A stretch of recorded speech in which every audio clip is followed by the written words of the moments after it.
सम्मान कार्यक्रम में मेरे साथ मंच पर उपस्थित doctor L Murugan ji, Shri K Annamalai जी,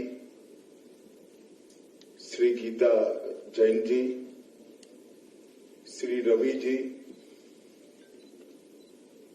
मैनेजिंग ट्रस्टी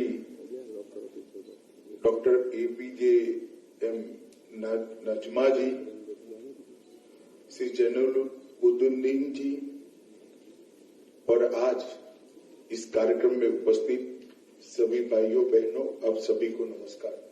அனைவருக்கும் வணக்கம்। सबसे पहले तो अभी डॉक्टर एपीजे अब्दुल कलाम की पुण्यतिथि गई है। 27 तारीख को उनकी पुण्यतिथि होती है, हम सब जानते हैं। पूरा जीवन जिन्होंने पढ़ने और पढ़ाने में व्यतीत किया, उनकी अंतिम सांस भी मेघालय में विद्यार्थियों को पढ़ाते पढ़ाते गई। ये उनके कमिटमेंट की एक निशानी है। मैं आज एक महान राष्ट्रभक्त, महान वैज्ञानिक और पीपल्स प्रेसिडेंट श्री अब्दुल कलाम जी को हृदय से श्रद्धांजलि देना चाहता हूं। நண்பர்களே, மதிப்பிற்குரிய திரு அப்துல் கலாம் அவர்கள் சமீபத்தில் 27ஆம் தேதி அவருடைய நினைவு தினம் வந்தது. தன் ஆயுள் முழுவதும் கற்பிப்பதிலும் கற்பதிலும் தன்னுடைய வாழ்நாளை செலுத்திய மிகப்பெரிய மனிதர். அவர் குடியரசுத் தலைவராக இருந்தபோது கூட மக்களின் குடியரசுத் தலைவராகத்தான் இருந்தார். அவருடைய இறுதி மூச்சு கூட மேகாலயாவில் அங்கிருந்த மாணவர்களுக்கு கற்பிக்கும் போதுதான் அந்த அவருடைய இறுதி மூச்சு வந்தது. அப்படி கல்விக்காகவே தன் வாழ்நாளை அர்ப்பணித்த அந்த மாபெரும் மனிதர் அந்த அப்துல் கலாம் ஐயா அவர்களுக்கு இதயத்திலிருந்து அஞ்சலி செலுத்துவதற்காக நான் இப்போது உங்கள் முன் வந்திருக்கிறேன். आज भी डॉक्टर साहब का नाम आते ही देश भर के बच्चे और विद्यार्थियों के मुंह पर एक मुस्कान आ जाती है। वो मुस्कान देश के उज्जवल भविष्य के सपने जो अब्दुल कलाम जी ने हमें दिखाए, इसकी आशा की मुस्कान है, उसकी जोश की मुस्कान है और देश को आगे बढ़ाने के जुनून की मुस्कान होती है। और मैं मानता हूं वो मुस्कान में देश का भविष्य समाहित है। நண்பர்களே, நம் அப்துல் கலாம் அவர்கள் முகத்தில் எப்போதும் ஒரு மிகப்பெரிய புன்சிரிப்பு இருக்கும். அவருடைய புன்சிரிப்பு அந்த மாணவர்களின் முகத்திலும் வெளிப்படும். அவர்கள் எப்போதும் அவர் பெயரை கேட்டவுடனேயே அந்த புன்சிரிப்பு வரும். அந்த புன்சிரிப்பு இந்தியாவின் வளமையான பாரதத்திற்கான ஒரு ஒளி ஊட்டுவதாக அமைந்திருந்தது, வேகம் கூட்டுவதாக அமைந்திருந்தது, இந்த தேசத்தை வளர்ச்சி பாதையில் எடுத்துச் செல்வதாக அமைந்திருந்தது. देश भर के युवाओं को, विद्यार्थियों को अब्दुल कलाम जी का एक कोट जरूर कहना चाहूंगा। स्वप्न वो नहीं होते हैं जो नींद में देखे जाते हैं, स्वप्न वो होते हैं जो सोने नहीं देते। நான் உங்கள் அனைவரின் முன்பாக திரு அப்துல் கலாம் அவர்களின் மிக முக்கியமான ஒரு கொட்டேஷன், அவர் சொன்ன ஒரு சொற்றொடரை சொல்ல விரும்புகிறேன். அது உறக்கத்தில் வருவது கனவு அல்ல, உங்களை உறங்க விடாது செய்வதுதான் கனவு என்ற அவரின் வார்த்தைகளை நினைவு கூறுகிறேன். मित्रों, जब मैं सार्वजनिक जीवन में पहली बार एमएलए बना तब 1995 में अब्दुल कलाम जी देश के जाने माने वैज्ञानिक बन चुके थे और 1997 में उनको भारत रत्न भी मिल गया। நண்பர்களே, நான் 1997ஆம் ஆண்டு முதல் முறையாக சட்டமன்ற உறுப்பினராக ஆனபோது எனக்கு நன்றாக நினைவிருக்கிறது. அப்போது அப்துல் கலாம் அவர்கள் மிகப்பெரிய பிரபலமான ஒரு விஞ்ஞானி அவர்கள். அதே 1997ஆம் ஆண்டில் தான் அவருக்கு பாரத ரத்னா விருதும் வழங்கப்பட்டது. भारत रत्न प्राप्त करने वाला रामेश्वरम का ये महान बेटा इतना सादा, इतना सरल था कि हमारे गुजराती अखबार में एक घटना छपी थी कि भारत रत्न लेने के लिए जब अब्दुल कलाम जी राष्ट्रपति भवन पहुंचे तब वो बड़े नर्वस थे, क्योंकि उनको सूट पहनने की आदत नहीं थी और टाई में वो कंफर्ट फील नहीं करते थे। நம்முடைய ராமநாதபுரத்தின் மிக மதிப்புக்குரிய இந்த நபர் பாரத ரத்னா விருதை பெறுவதற்காக அங்க வந்தப்ப நடந்த ஒரு சுவையான செய்தி குஜராத்தி பத்திரிகையில வந்திருந்தது. அது என்னன்னா, அவர் எப்போ எளிமையான ஆடைகளை உடுத்துவார், கோட் சூட் எல்லாம் போட்டு பழக்கம் இல்ல. அதனால அங்க அவர் கொஞ்சம் அசூசியா, அவருக்கு சங்கடமாக இருந்தது. அதுலயே அவர் கட்டியிருந்த டை அவருக்கு ரொம்ப அதை உறுத்திக்கிட்டு இருந்தது. அத ரொம்ப சுவையான செய்தியா அதை குஜராத்தி பத்திரிகைகள் வந்திருந்தது.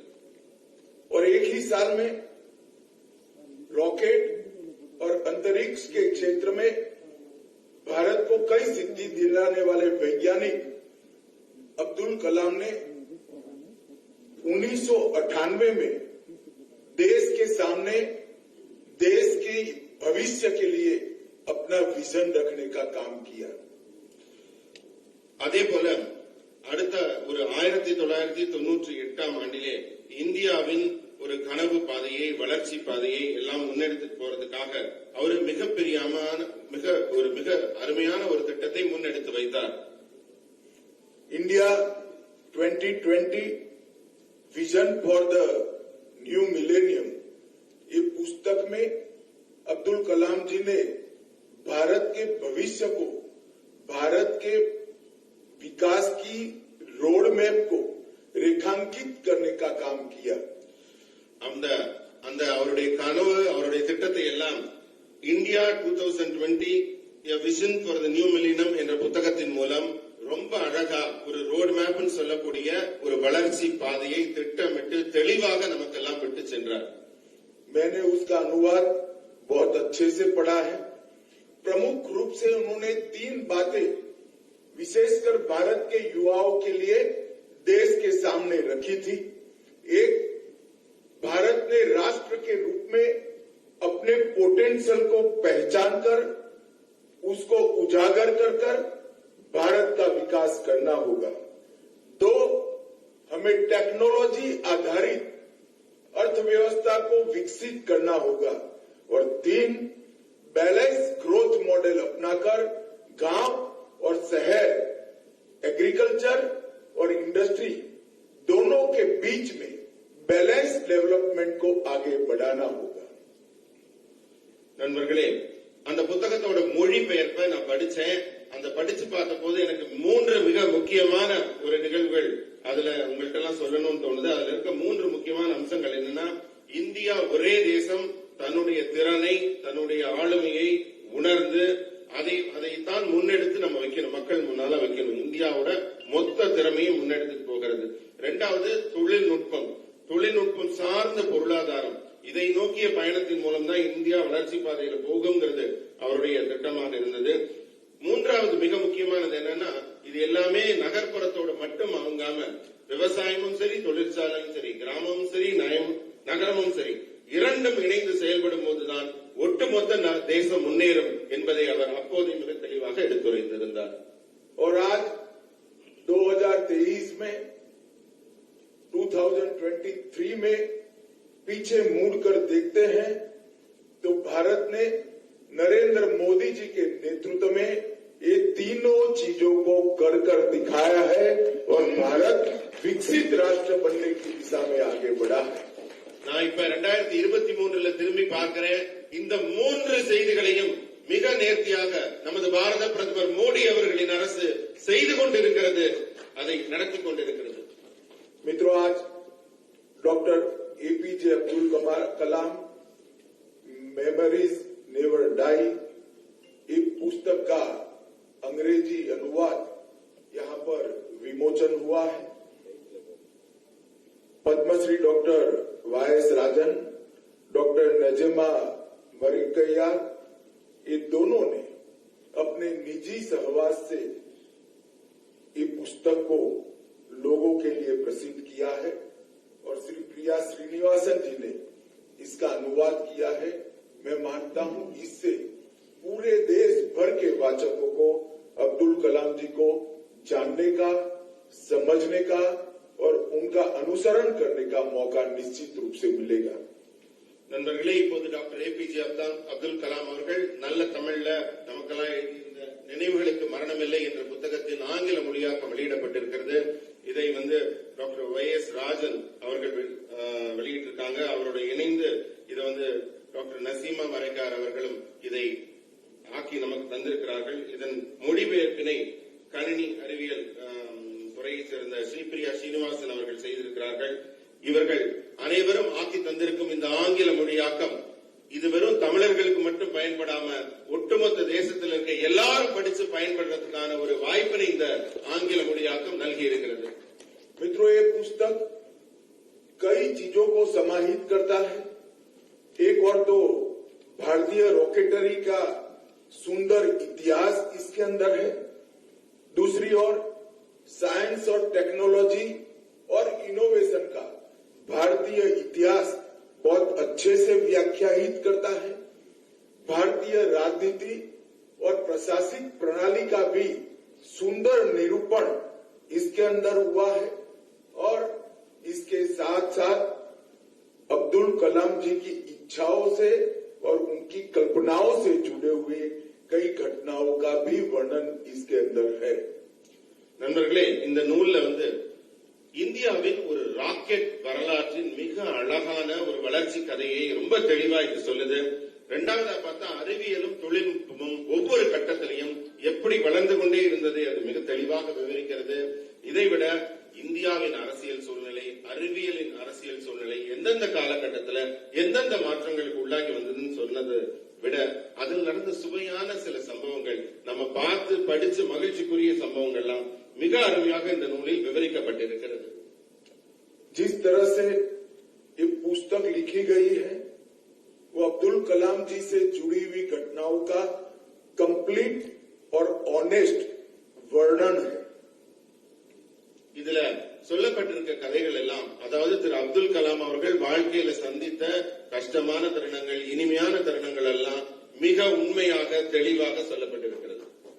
मित्रों, जिस तरह से रामेश्वरम के गरीब घर में पैदा हुआ एक लड़का भारतीय राजनीति के सर्वोच्च शिखर पर पहुंचा, उनके संघर्ष, उनकी सफलताएं, उनकी असफलताएं, उनकी उपलब्धियां और उनके समर्थक और आलोचक और उनके आध्यात्मिक झुकाव को भी अगर समझना है तो ये पुस्तक बहुत बड़ा मदद रूप होगा, इसका मुझे विश्वास है.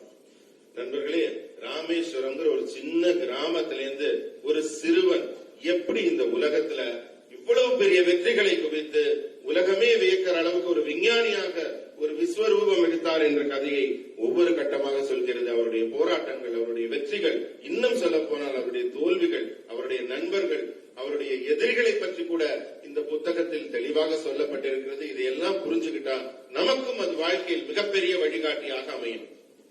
मित्रों, ये पुस्तक से अब्दुल कलाम जी का साहित्य और कला के प्रति प्रेम, तिरुकुरल और भड़तियार की कविताओं के बारे में उनके उद्गार और ढेर सारे इनके जीवन के अनजान पहलुओं को एक पुस्तक वाचकों के सामने रखता है. இந்த புத்தகம் படிக்கிற போது எனக்கு என்ன தோணுதுன்னா, நம்ம பாரதியார் கண்ட கனவு, நம்ம திருவள்ளுவர் சொன்ன கருத்துக்கள், இது எல்லாத்துக்குமான முன்னுதாரணமாக வாழ்ந்து காட்டிய மனிதராக திரு அப்துல் கலாம் அவர்கள் நம் கண் முன்னே விரிவடைகிறார். अब्दुल कलाम एक बहुत बड़े महान टीम प्लेयर थे. इन्होंने अपने काम में हमेशा ऊपर और नीचे दोनों स्तर पर काम करने वाले सारे लोगों को साथ में रखने का काम किया और रिजल्ट टीम के आधार पर ही आ सकता है. वो मैनेजमेंट के सिद्धांत को अपने जीवन में चरितार्थ करने का काम अब्दुल कलाम जी ने किया. நண்பர்களே, திரு அப்துல் கலாம் அவர்கள் தான் வேலை செய்யும் காலகட்டத்தில் மிகப்பெரிய உயரமான பதவியில் இருந்தாலும் அவர் வெறும் மேல்மட்ட அதிகாரிகளோடு தன்னுடைய பழக்கத்தை ஏற்படுத்திக் கொள்ளாமல் கீழ்மட்டத்தில் இருக்கிற சாதாரண தன் கூட பயணிக்கிறவங்க கூட நல்ல உறவையும் நட்பையும் அன்பையும் ஏற்படுத்திக்கிட்டு இருந்தாரு. ஒரு குழுவாக பயணிக்கும் போது எல்லோருடைய அன்பும் அனுசரணையும் தேவை என்பதை ஒரு அற்புதமான ஒரு மேனேஜ்மெண்ட் பிரின்சிபல்னு சொல்லுவாங்க இல்லையா, அந்த மாதிரி அனைவரும் இணைந்து பணியாற்றக்கூடிய ஒரு அற்புதமான சூழலை அவர் உருவாக்கி அதை உதாரணப்படுத்தி நமக்கு காட்டியிருக்கிறார். मित्रों, इस पुस्तक में ब्रह्मोस प्राइवेट लिमिटेड के संस्थापक सीईओ डॉक्टर शिवाथनु पिल्लाई के एक अनुभव का वर्णन है। जब SLV 3E01 फेल हो गया तब सारी टीम में बहुत निराशा थी, परंतु टीम लीडर के नाते अब्दुल कलाम जी ने सबको हौसला दिया और SLV 3E02 की तैयारी के लिए प्रेरित किया और वो सफल प्रक्षेपण ने भारत को एक अगले मकाम में पहुंचाने का काम किया.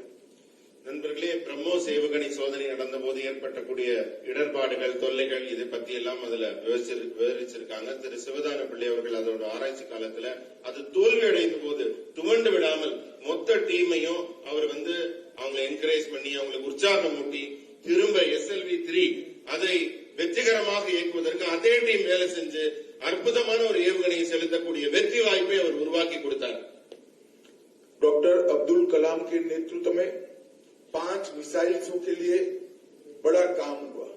वो 5 मिसाइल्स के नाम अगर आप देखेंगे तो अब्दुल कलाम जी का प्रकृति और आध्यात्म से जुड़ाव अपने आप आपको समझ में आएगा.